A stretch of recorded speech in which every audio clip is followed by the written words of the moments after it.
বাঙালি বিয়ের সাজ মানে লাল বেনারসি, মাথায় ফুল আর কপালে লাল টিপ আর কলকা। আমরা এটাই বুঝি। সো কথা না বাড়িয়ে চলো তাহলে দেখে নিই এই বাঙালি বিয়ের সাজটা আমি কিভাবে করলাম।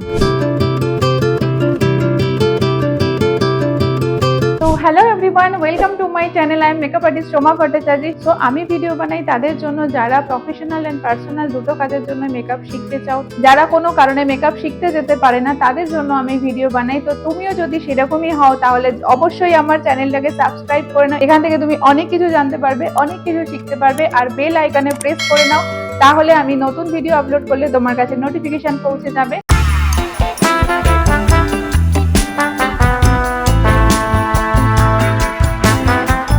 প্রত্যেকটা প্রোডাক্ট নিয়ে তোমাদেরকে বলবো আমি, আর অল্টারনেট প্রোডাক্টও আমি বলে দেবো।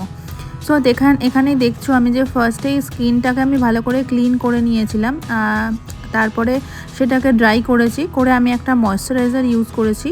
যেহেতু এখন সামার সিজন চলছে তাই জন্যে সবসময় ওয়াটার বেস ময়শ্চারাইজার ইউজ করতে হবে, কোনো ক্রিম বেস ময়শ্চারাইজার কিন্তু ইউজ করা যাবে না।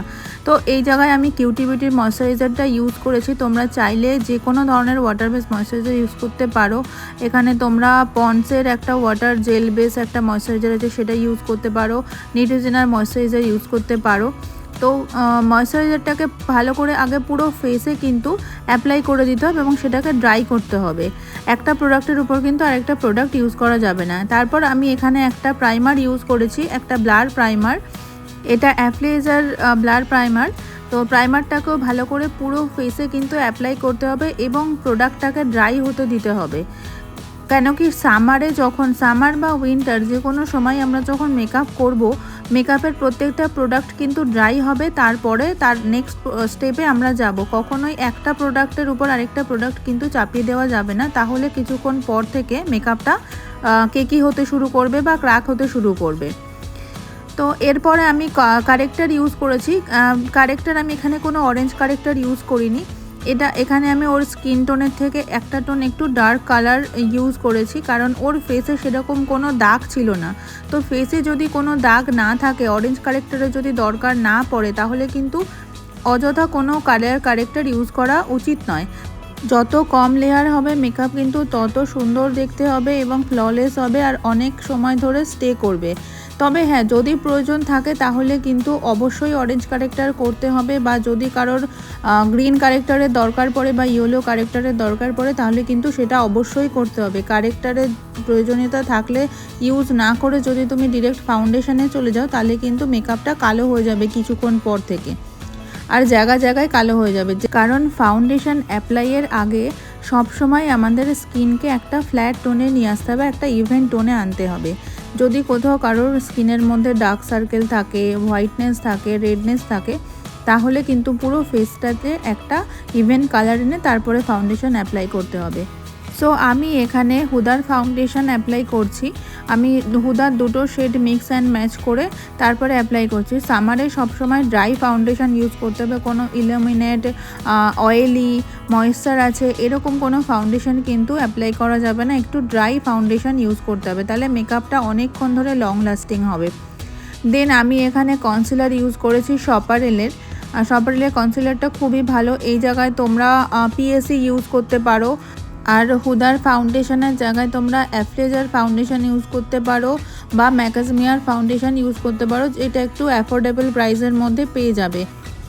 আর প্রত্যেকটা প্রোডাক্ট কিন্তু খুব ভালোভাবে ব্লেন্ড করতে হবে। ব্লেন্ডারটা একটু ভিজিয়ে একদম ড্রাই করে নিতে হবে, কোনো টাওয়েলে বা কোনো কিছুতে চিপে তারপরে ওটাকে ব্লেন্ড করতে হবে, না হলে কিন্তু একদম ড্রাই ব্লেন্ডার ইউজ করলে প্রোডাক্ট কিন্তু ব্লেন্ডারের মধ্যেই উঠে উঠে আসবে। তো সবসময় একটা ওয়েট বিউটি ব্লেন্ডার ইউজ করবে। তো এবার আমি কন্ট্রোর করছি।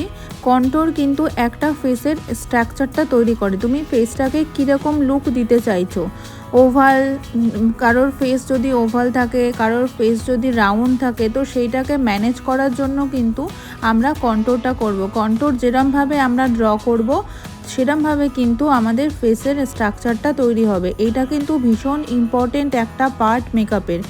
এই কন্ট্রোলটাই কিন্তু সবাই ঠিকভাবে করতে পারে না। কোথা থেকে কতটা পজিশনে কন্ট্রোল করতে হবে, কোন পজিশনে ব্লাশার দিতে হবে, কোন পজিশনে হাইলাইটার দিতে হবে, সেই সমস্ত কিছু নিয়ে আমার ভিডিও আছে, তো তোমরা চাইলে সেখানে গিয়ে দেখে নিতে পারো।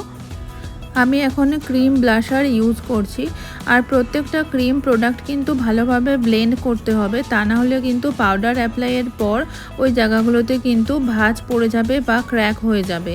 তো পাউডার ইউজের আগে পর্যন্ত কিন্তু সমস্ত ক্রিম প্রোডাক্ট ভালোভাবে ব্লেন্ড হতে হবে। আন্ডার আইতে ব্লেন্ডিংটা খুব ভালো হতে হবে, যেন কোনো ক্রিজ লাইন না থাকে। ক্রিজ লাইনটাকে আগে ব্লেন্ড করবে, তারপরে এইভাবে পাউডার দেবে। ক্লায়েন্টকে বলবে উপরের দিকে তাকাতে, যাতে ভাঁজ না পড়ে, তারপরে সেখানে পাউডার অ্যাপ্লাই করবে। আগে সব সময় আন্ডার আইতে পাউডার অ্যাপ্লাই করবে, তারপরে বাকি ফেসে পাউডার অ্যাপ্লাই করবে। আন্ডার আইতে ক্রিজ লাইন থাকলে কিন্তু ওখান থেকেই মেকআপটা ফাটতে শুরু করবে। তো মেকআপ করার ক্ষেত্রে কিন্তু এই কিছু কিছু জিনিস তোমাকে সবসময় খেয়াল রাখতে হবে, এবং এইগুলো খেয়াল করেই কিন্তু মেকআপটা করতে হবে। তাহলে দেখবে মেকআপে কখনো কোনো প্রবলেম হবে না, মেকআপ উঠে আসারও কোনো চান্স থাকবে না। ট্রান্সলুশন পাউডার ইউজ করার পর থেকেই আমরা পাউডার প্রোডাক্ট ইউজ করতে শুরু করব। তো আমি এখানে কন্ট্রোল করছি, কন্ট্রোল ব্লাশার, যেগুলো পাউডার ব্লাশার আছে সেগুলোই আমি এখন করছি। আর সব সময় খেয়াল রাখতে হবে কিন্তু পাউডার প্রোডাক্ট ইউজ করার পরে তুমি আর কোনো ক্রিম প্রোডাক্ট ইউজ করতে পারবে না। যদি কখনো মনে হচ্ছে যে তোমার আন্ডার আইতে একটু প্রবলেম হচ্ছে, তাহলেও কিন্তু তুমি কোনো ক্রিম প্রোডাক্ট বা ক্রিম কনসিলার ইউজ করতে পারবে না। সেক্ষেত্রে তোমাকে কম্প্যাক্ট ইউজ করতে হবে, ম্যাকের কম্প্যাক্ট ইউজ করতে হবে। ম্যাকের কম্প্যাক্টের অল্টারনেট কিন্তু কোনো কিছু হয় না। তো তোমাদেরকে সবসময় ম্যাকের একটা কম্প্যাক্ট কিনে রাখতে হবে, যেটা তুমি সমস্ত প্রবলেম সলভ করার জন্য ইউজ করতে পারো। তো এখানে আমি হাইলাইটার ইউজ করছি। আমার মেকআপ অলরেডি ডান হয়ে গেছে, ফিক্সারটা শুধুমাত্র দিতে বাকি। এবার এই হাইলাইটারটা অনেক সময় অনেকে আছে ফিক্সার ইউজ করার পরে অ্যাপ্লাই করে, আবার অনেকে আছে ফিক্সার ইউজ করার আগে অ্যাপ্লাই করে। কারণ এই হাইলাইটার ফিক্সার পরে আর আগের মধ্যে পার্থক্য একটাই, সেটা হচ্ছে তুমি কতটা হাইলাইটার চাইছো। তুমি যদি চাইছো যে তোমার হাইলাইটারটা অনেক বেশি দেখা যাক বা অনেক বেশি ভিজিবল হোক, তাহলে সেক্ষেত্রে কিন্তু তুমি ফিক্সার দেওয়ার পর অন্তত 80% বা 90% শুকিয়ে যাওয়ার পর তারপরে তুমি হাইলাইটার ইউজ করলে সেটা অনেকক্ষণ ধরে গ্লো করে বা অনেক বেশি গ্লো করে। আর যদি তুমি ফিক্সার ইউজ করার আগে হাইলাইটার ইউজ করো, তাহলে সেটা একদম ম্যাট ফিনিশ দেখতে লাগবে এবং খুব ন্যাচারাল দেখতে লাগবে। এখানে যেরকম লুকটা তোমরা দেখতে পাচ্ছ, অনেক বেশি ন্যাচারাল লাগছে, মনেই হচ্ছে না যে ফেসের মধ্যে বিশাল কিছু মেকআপ করা হয়েছে। তোমাদের কেমন লাগলো আমার ভিডিও সেটা নিশ্চয়ই জানিও, এবং আমাকে কমেন্ট করে জানিও যে তোমরা আর কি ধরনের মেকআপ আমার কাছ থেকে দেখতে চাইছো। আমি চেষ্টা করব সেই ধরনের ভিডিও তোমাদেরকে দেখানোর। আর অবশ্যই আমার চ্যানেলটাকে সাবস্ক্রাইব করো, শেয়ার করো। আজকে এই পর্যন্ত, পরের ভিডিওতে দেখা হবে পরে কোনো টপিকে। সো ততক্ষণের জন্য টেক কেয়ার।